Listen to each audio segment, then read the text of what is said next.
Yep, we got you now, Coach. We're ready when you are. Okay, great. Don't have anything to give you on the injury front yet. We're getting things going here right now. So, uh, great game last night or yesterday afternoon. I thought the players came out and executed well, both sides of the ball in special teams. I thought the coordinators had good game plans for the guys. There were some great individual performances um, that took place, and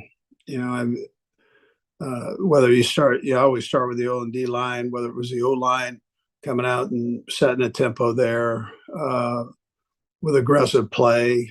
Um, those Trey and that whole group, Creed, both tackles I thought did a nice job, and and then um, the running back Pacheco played hard and aggressive, and Pat did a nice job likewise. So all around, just a good solid job there. Defensive line really um, started the fight up front there, and had pressure on the quarterback, kept him in the pocket, which was big, and then that helped out with the back end, whether it were the linebackers who I thought tackled well, and then the secondary, which stayed aggressive and challenged receivers.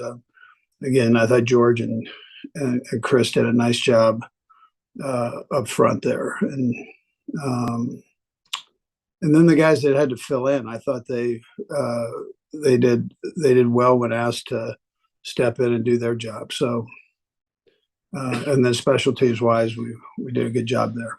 So, with that, time's yours. Let's go first to Adam Teicher. Go ahead, Adam. Hey, Andy. Wanted to ask you about the Christmas Day game against the Raiders. Not much was working that day, and really maybe for some weeks leading up to that, and it was hard to see you being where you are now.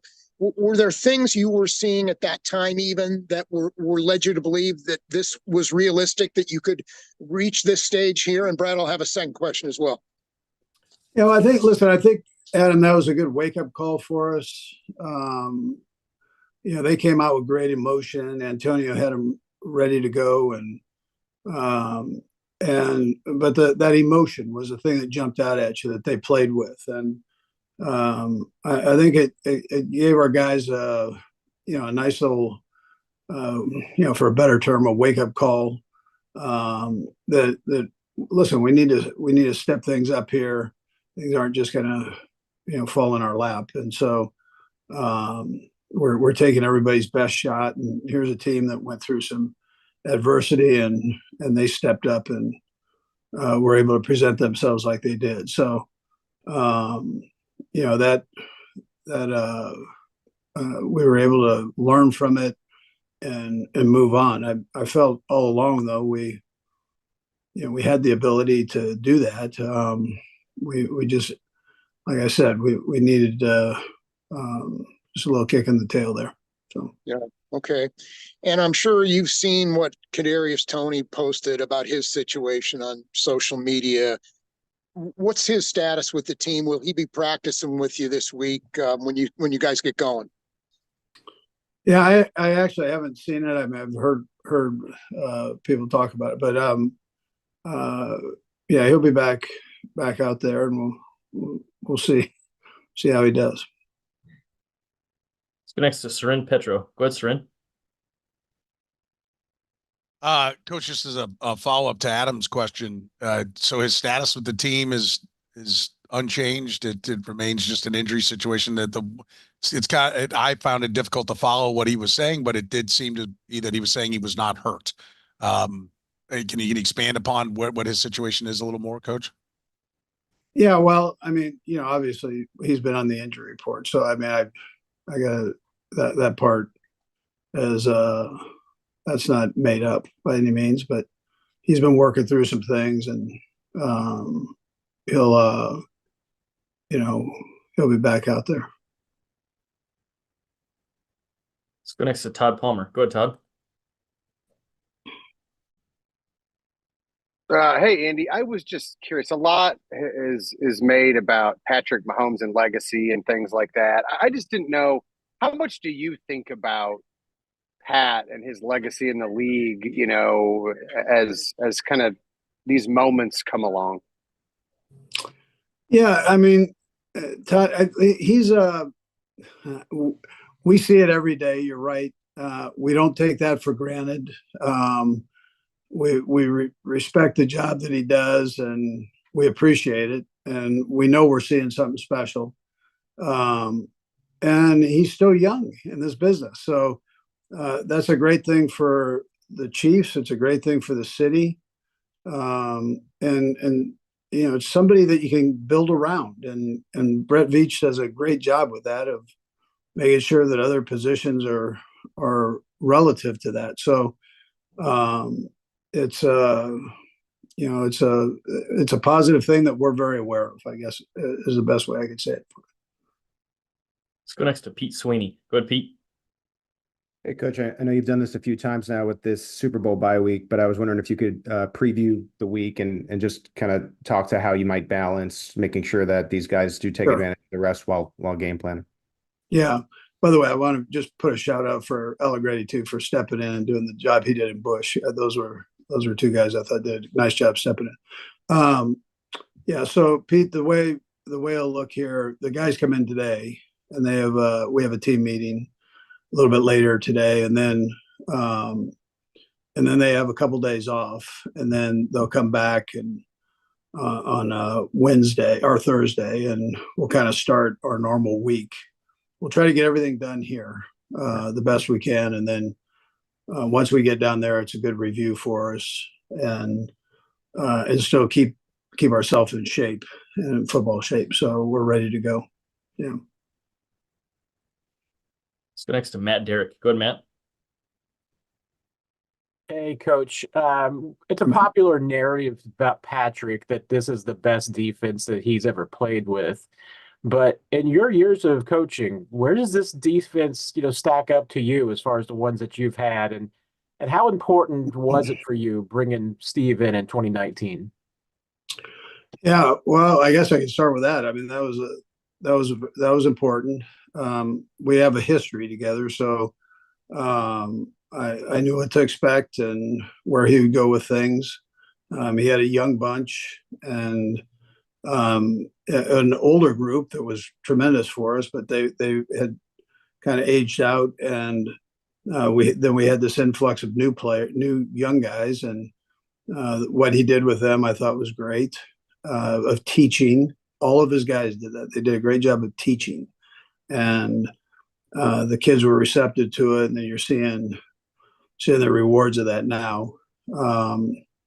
Is it one of the better defenses? Yeah, I'd say it's one of the better defenses that I've been around. We had some real good ones in Philadelphia, and some of the early defenses here. I don't want to slight those guys. They did a nice job for us. So, but surely this is a team. This is a defense that has helped guide this team along as the offense was growing. So.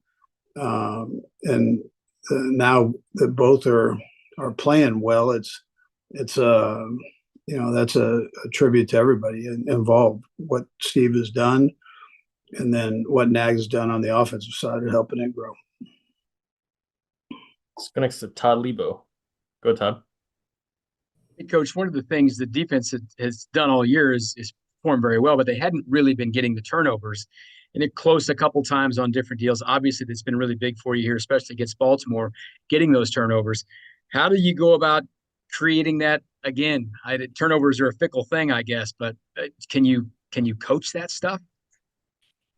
Well, it's you got to have a dance partner, so they've got to make sure that that we're doing the right things defensively and putting ourselves in the right positions to have an opportunity to make a turnover, and then the other side's got to give you that opportunity. So I would say, though, Todd, that it was great to see.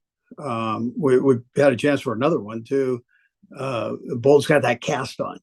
That son of a guy. That's the fact that he's even playing is a great thing, and making the tackles he's making. I don't know how he does it, but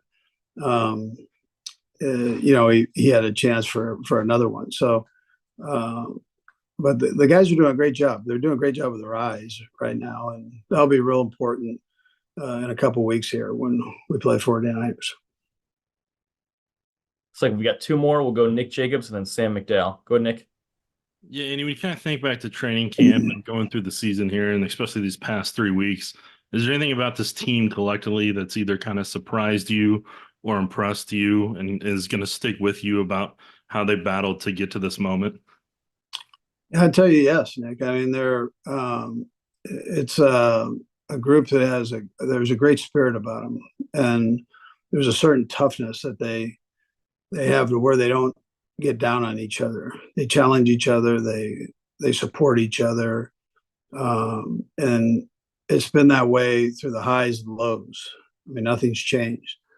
Adam mentioned that Raider game. Well, they just said, "Hey, we got to up our game." It wasn't us as coaches jumping up and down on them. They took it within themselves to say, "We know what we are and can be. We've got to do it."